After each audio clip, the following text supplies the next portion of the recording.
Yo, how's it going, Bears fans? Welcome back to another episode of the Bear Down Podcast. I'm your host, Chris, who has been gone for a while. I'm back. It's been a long, I'd say, like 2 weeks of tough school work and just a bunch of stuff going on for me. But I'm joined by the all reliable my co-host Parth tonight. He's stepped in the last week or so to help me out, so he's here tonight. How's it going, man? It's pretty good.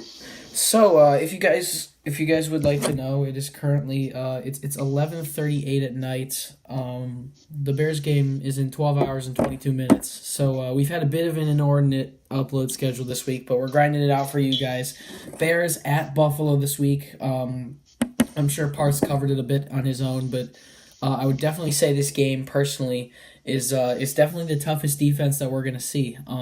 They've got the worst ranked offense in the league, so I'm not really worried about that.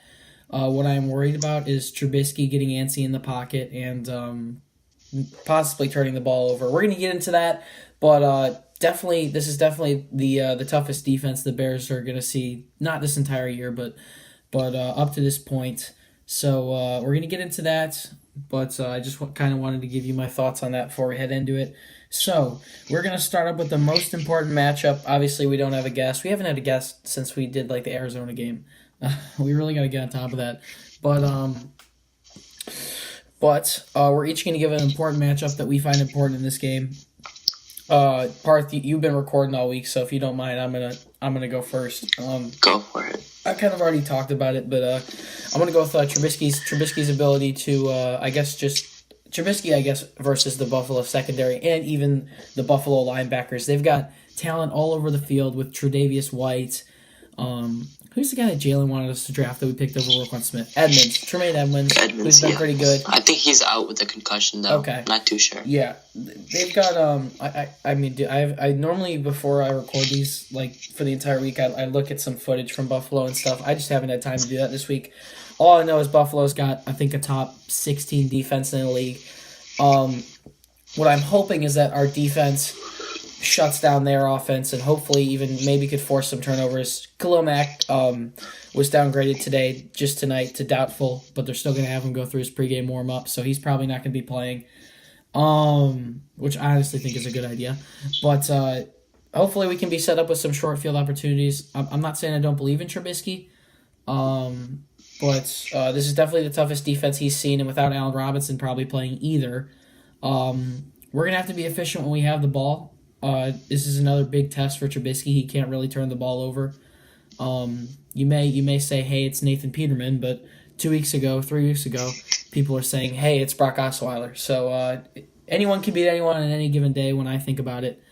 And even though they're statistically the worst team in the league, our offense is going to have to be efficient. So I'm going to go with Trubisky's ability to just to create first downs, I would say, in general.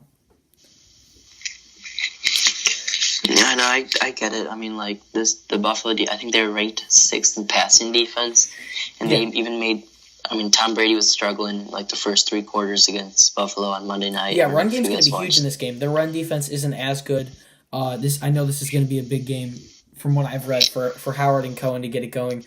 And Howard, yeah. I'm glad for Howard in the second half of that game against the Jets. I was actually at that game. He started getting it rolling. He got a lot of carries in that second half and had some pretty good gains, as well as Cohen once we got him the ball in the second half. Other than that 70-yard screenplay, Cohen wasn't that effective in the game, but he had a couple decent runs. So, the run. I definitely think getting the running game involved is going to be massive this week. Can't get too cute with the play call either. Especially against like that crowd. I mean, like, it's like Buffalo's a college known for being atmosphere over there. Totally. And if I look at last week and this week, what I was going to say the entire week if we recorded, which we obviously didn't against the Jets, is I was going to say I think this is going to be a huge game against for Anthony Miller, because if Taylor Gabriel's at number 1 wide receiver, they've obviously got their number 1 cornerback on him, and the Jets don't really have a solidified number 1 cornerback, but they have Jamal Adams, someone who drops into coverage normally on the number 1 wide receiver, but oops, I am losing connection to Parth here. One moment. I'll get him back. But as I was saying, as Skype's ringing. Sorry about that, Parth. I lost you there.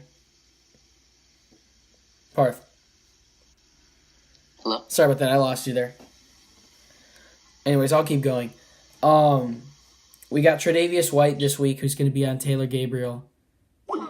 I'm just going to keep going on my own. Sorry, guys. We got Tre'Davious White, who is going to be on Taylor Gabriel this week. So it's going to be a huge week for Anthony Miller to step up at number 2 wide receiver once again. 3 receptions for 34 yards and a touchdown last week. And I'm picking Parth back up. Can you hear me, man? Yeah. All right, sorry about that. I lost you twice. That's my bad.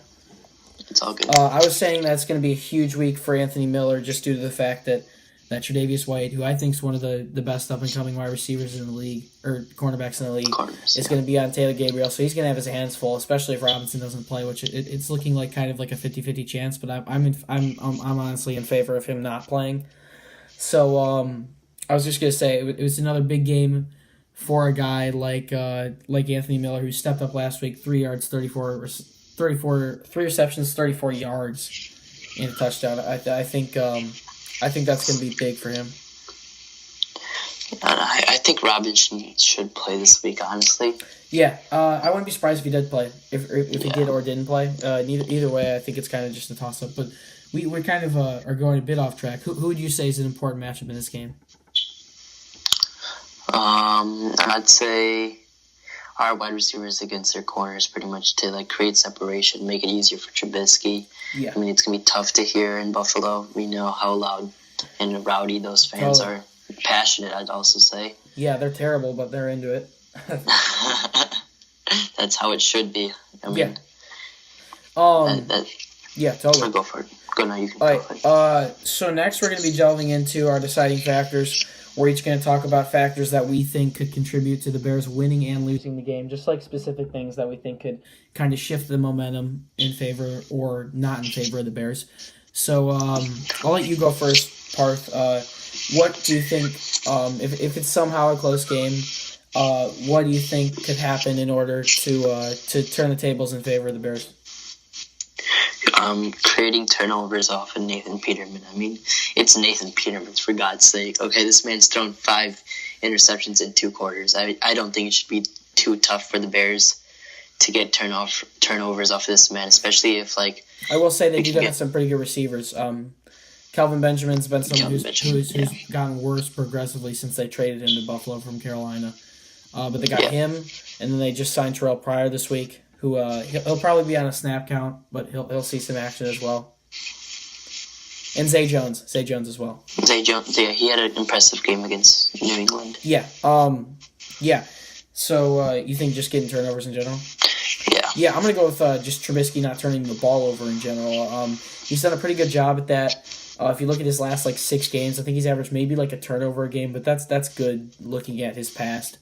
He didn't turn it over last week. If he doesn't have a 2 turnover game like New England, I'll be happy.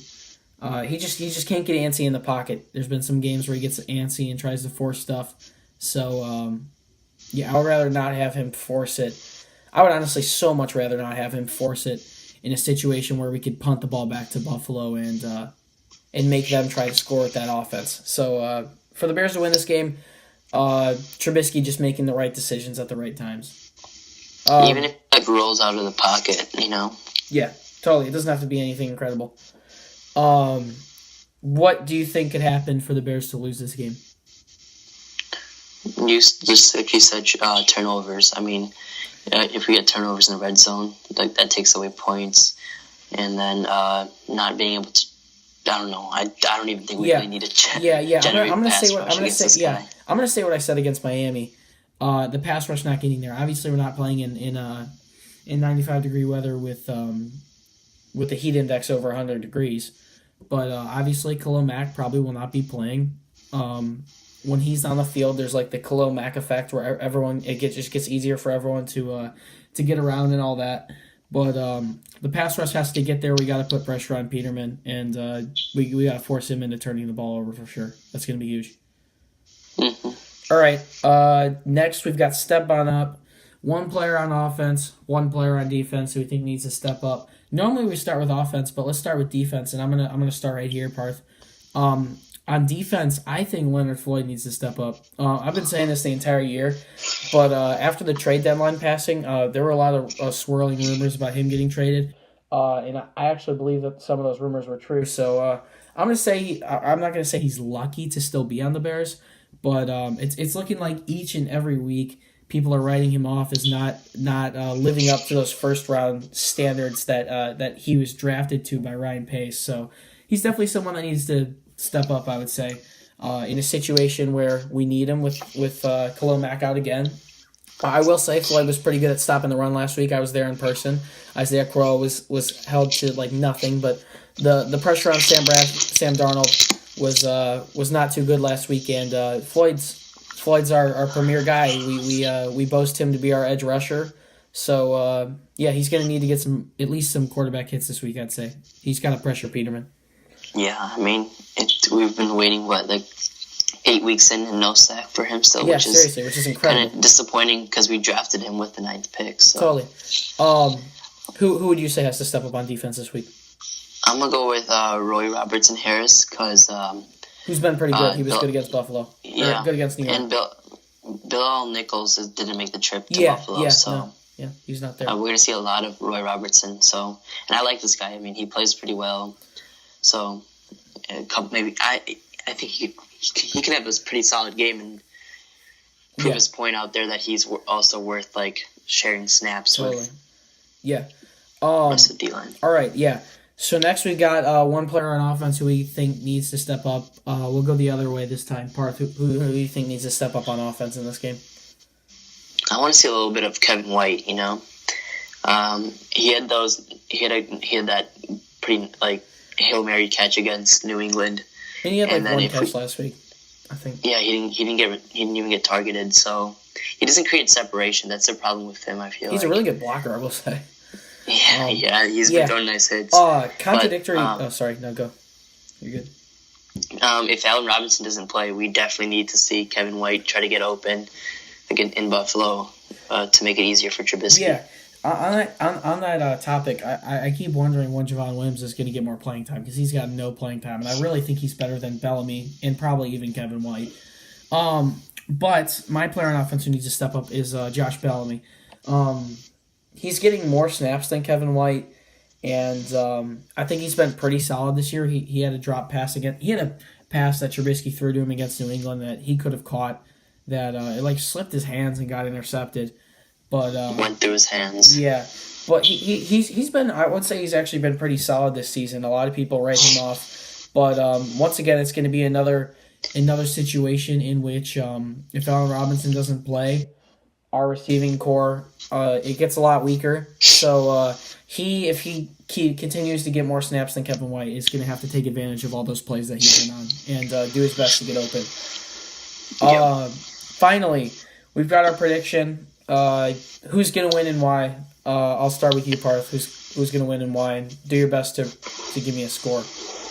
I'm going to go 31-10, Chicago. Yeah, I mean even though Buffalo's got good defense, I just feel like their defense is going to be on the field so much, like maybe 3/4 of the game.